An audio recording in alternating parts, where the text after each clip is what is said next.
ज़िंदगी एक सफ़र है मंजिल तक पहुंचने का, लेकिन ये सफ़र हमेशा सीधा नहीं होता। कभी कभी रास्ते टेढ़े मेढ़े हो जाते हैं, कभी अंधेरे छा जाते हैं और कभी ऐसा लगता है कि मंजिल दूर होती जा रही है। कुछ समय पहले मैं भी इसी तरीके के मोड़ पर खड़ा था, ख़ासकर अंग्रेज़ी सीखने की मेरी कोशिशों को लेकर। आप शायद ये जानकर हैरान होंगे कि मैं सालों से अंग्रेज़ी सीखने की कोशिश कर रहा हूँ। मैंने कोर्स किए, किताबें पढ़ी, ऑनलाइन ट्यूटोरियल्स देखे, लेकिन मेरी अंग्रेज़ी वहीं की वहीं अटकी रही। जब मैं बोलने की कोशिश करता था तो मेरी ज़ुबान लड़खड़ा जाती थी, सही शब्द दिमाग में आते ही नहीं थे, ग्रामर की गलतियाँ बार बार हो जाती थी और सबसे ज़्यादा शर्मिंदगी तब होती थी जब लोग मेरी टूटी फूटी अंग्रेज़ी पर हंसते थे। धीरे धीरे हौसला कम होने लगा। ये सवाल बार बार मन में आता था कि क्या मैं कभी अच्छी अंग्रेज़ी सीख पाऊँगा? क्या ये मेरे बस की बात नहीं है? लेकिन फिर एक रोज़ उदास मन से टीवी देख रहा था। स्क्रीन पर एक आदमी दिखाई दिया। वो एक मशहूर वैज्ञानिक था जो किसी अंतर्राष्ट्रीय सम्मेलन में बोल रहा था। उसकी अंग्रेज़ी तो लाजवाब थी, मगर उससे भी ज़्यादा प्रभावित करने वाली चीज़ थी उसकी हिम्मत। वो अपनी टूटी फूटी अंग्रेज़ी में ही इतना शानदार भाषण दे रहा था कि पूरा हॉल तालियों की गड़गड़ाहट से गूंज उठा था। उसे देखकर मुझे एहसास हुआ कि अंग्रेज़ी बोलना ही सब कुछ नहीं है। ज़्यादा ज़रूरी है अपने ज्ञान को, अपने विचारों को दूसरे तक पहुंचाना।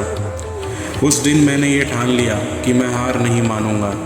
भले ही मेरी अंग्रेज़ी कितनी भी कमज़ोर हो, मैं कोशिश करना जारी रखूँगा। यह तो मानना पड़ा कि रास्ता थोड़ा टेढ़ा है, लेकिन मंजिल तो वही है। शायद मुझे दूसरों से ज़्यादा मेहनत करनी पड़े, शायद मुझे धीरे धीरे सीखना पड़े। मैंने छोटे छोटे लक्ष्य बनाए।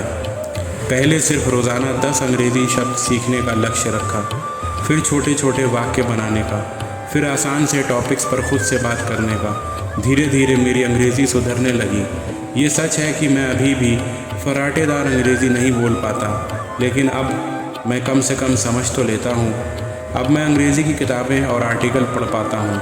अब मैं अंग्रेज़ी की फ़िल्में और सीरियल को बिना सबटाइटल के समझ पाता हूँ। ये मेरी सफलता है, ये मेरी मेहनत का फल है। ये इस बात का सबूत है कि हार न मानने से, लगातार कोशिश करने से कुछ भी हासिल किया जा सकता है।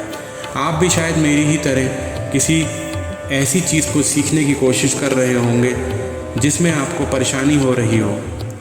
आप भी हार मानने के कगार पर होंगे। तो मैं आपसे यही कहना चाहता हूँ कि रुकिए मत, थोड़ा रास्ता बदल लीजिए, अपनी रफ्तार कम कर लीजिए, लेकिन चलते रहिए। अपने लक्ष्य को छोटे छोटे टुकड़ों में बांट लीजिए। हर रोज़ एक छोटा सा लक्ष्य हासिल करने की कोशिश करें। हर छोटी सफलता आपको आगे बढ़ने की हिम्मत देगी। इंग्लिश सीखने के लिए कई तरीके अपनाएं। सिर्फ किताबें पढ़ने से काम नहीं चलेगा दोस्तों।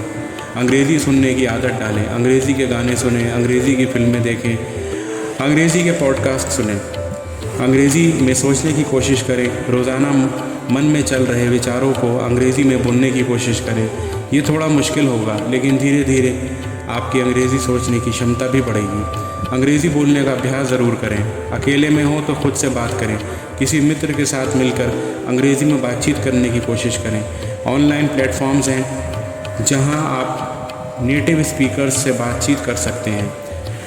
हर बार गलती करने से ना घबराएं। गलतियां सीखने का हिस्सा है। जब कोई आपको सुधारता है तो उसे बुरा न मानें, उसे सीखने का मौका समझें। सबसे ज़रूरी है खुद पर भरोसा करना दोस्तों। ये मत सोचिए कि आप अंग्रेज़ी सीखने में सक्षम नहीं हैं। आप हर वो चीज़ सीख सकते हैं जो दूसरे सीख सकते हैं। बस ज़रूरत है थोड़ी ज़्यादा मेहनत करने की और हार न मानने की। आप अकेले नहीं हैं। दुनिया में ऐसे लाखों लोग हैं जो किसी न किसी नई भाषा को सीखने की जद्दोजहद में लगे हैं। हम सब साथ मिलकर सीख सकते हैं, एक दूसरे को मदद कर सकते हैं और अपनी कमज़ोरियों को दूर कर सकते हैं। याद रखिए, इरादे मजबूत हों तो रास्ते कितने भी टेढ़े हों, मंजिल तक ज़रूर पहुंचा जा सकता है। तो चलिए फिर से शुरू करते हैं, मिलकर अंग्रेज़ी सीखते हैं और दिखाते हैं कि लगन और मेहनत से कुछ भी हासिल किया जा सकता है।